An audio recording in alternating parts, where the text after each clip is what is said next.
નમસ્કાર, આપ જોઈ રહ્યા છો સ્પાર્ક ટુડે ન્યૂઝ। ભગવાન કાર્તિકેય, મુરુગન અને દેવસેનાના લગ્ન પંગુની ઉત્તરમની ઉજવણી કરવામાં આવી હતી। ભક્તો દ્વારા પોતાના માન્યતા પૂર્ણ થતાં આ ઉત્સવમાં ગાલમાં સળિયા કોચી પરંપરાગત વેશભૂષામાં પદયાત્રા યોજવામાં આવે છે। Golden bridge, Ankleshwar, Bharuch railway station નજીક આવેલા ભગવાન કાર્તિકેય મંદિર પહોંચી પ્રભુની આરાધના કરી હતી।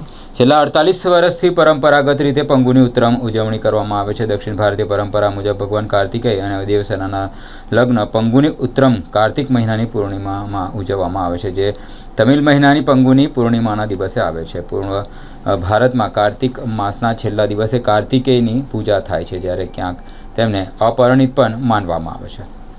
પંગુની ઉત્તરમ તિથિ પર મુરુગનના દેવસેના સાથેના લગ્ન અને દક્ષિણ ભારતમાં કાવડી અટ્ટુમની ધાર્મિક પ્રથાઓ વિશે તેમજ કાર્તિક મહિનાની પૂર્ણિમા એ કાર્તિક દીપમ પ્રકાશ પર્વ તરીકે ઉજવવામાં આવે છે। જે દિવસ ભારતમાં ખૂબ જ પવિત્ર છે અને અત્રે નોંધનીય છે કે પંગુની ઉત્તરમ સામાન્ય રીતે માર્ચ-એપ્રિલ મહિનામાં આવે છે। ભરૂચમાં વસતા તમિલ પરિવાર દ્વારા છેલ્લા 48 વર્ષથી અહીં આ ઉત્સવ યોજાઈ રહ્યો છે અને પોતાની સંસ્કૃતિને ઉજાગર કરી રહ્યા છે, જે અંતર્ગત માનતા પૂર્ણ કરવા સાથે કાવડી અટ્ટમની ધાર્મિક પ્રથા અનુસરીને તેઓ દ્વારા મા નર્મદાને પવિત્ર માની અંકલેશ્વર કિનારેથી આ યાત્રા કાઢી ભરૂચ સ્થિત ભગવાન કાર્તિકેયના મંદિરે પહોંચે છે। દક્ષિણ ભારતીય તમિલ સમુદાય દ્વારા આ યાત્રા કાઢવામાં આવી હતી, જે નર્મદા મૈયાના બ્રિજ પરથી પસાર થઈ ભરૂચ પહોંચી, જે લોકો માટે આકર્ષણનું કેન્દ્ર બન્યું। બધાને નમસ્કાર છે। આ જે પંગુની ઉત્તરમ ઉત્સવ છે એ કાર્તિક ભગવાનનું લગ્ન દિવસ છે। એ અમે દર વર્ષે માર્ચમાં કોઈ બી તારીખે એમ છેલ્લી તારીખે આવે। વર્ષે આમાં 48 વર્ષનું આયરું ચાલે છે।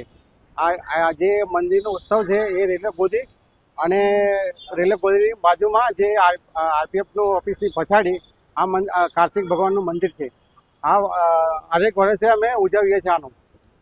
બીજું કંઈ જવાબ પૂછે તમારે કંઈ કેમ ઉજવવામાં આવે? એ કાર્તિક સ્વામીનો એ લગ્ન દિવસ છે, એનું અમે ઉજવવામાં આવે છે વર્ષે। આ તમિલનાડુ સાઉથ ઇન્ડિયનનું એક ફેસ્ટિવલ છે। ક્યાંથી ક્યાં લઈ જવાય છે? આયરું આપણે જે ગોલ્ડન બ્રિજ આંબેપાડથી આપણે રેલવે ગોદી મંદિર, આપણે દુર્ગા મંદિર છે ત્યાં સુધી અમે લઈ જઈએ છીએ।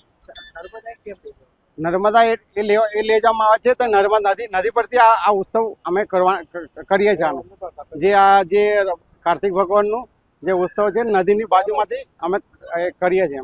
આ ઉત્સવ કરવાથી શું લાભ છે? એટલે કેવું છે, બધાનું મન્નત છે આવું।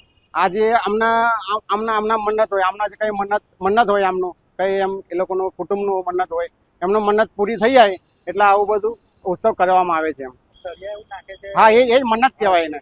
એ મન્નત જેનું થઈ જાય ને, બાધા કરે ને, એનું જે બાધા પૂરી થઈ જાય એટલે આવું સળિયા નાખવામાં આવે છે।